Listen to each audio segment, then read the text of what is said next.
Hi friends, welcome back to Smile Nursing tutorial. After few days back, again we are going to discuss about the terisym, which is very important topic. What is terisym? Terisym is a benign growth of the conjunctiva. Pterisym commonly grows from the nasal side of the conjunctiva. It is usually present in the palpebral fissure. Okay.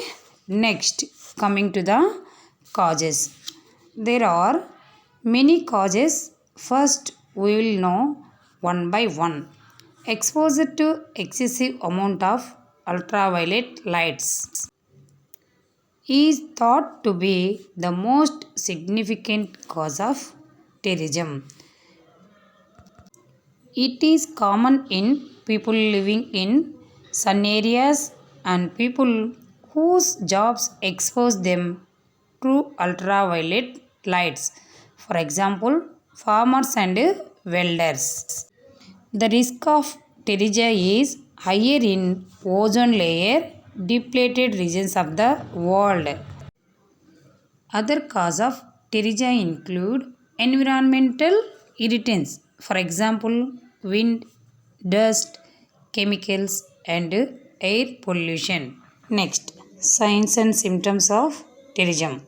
Those are persistent redness from smoke, inflammation, foreign body sensation, tearing, dry and itchy eyes. Coming to the management, under medical therapy, pterisym is consisting of over-the-counter, that is OTC, artificial tears or topical lubricating drops. So, sometimes doctors will advise short-term use of topical corticosteroid anti-inflammatory drops. In addition, they will advise use of ultraviolet blocking sunglasses is advisable to reduce the exposure to further ultraviolet radiation.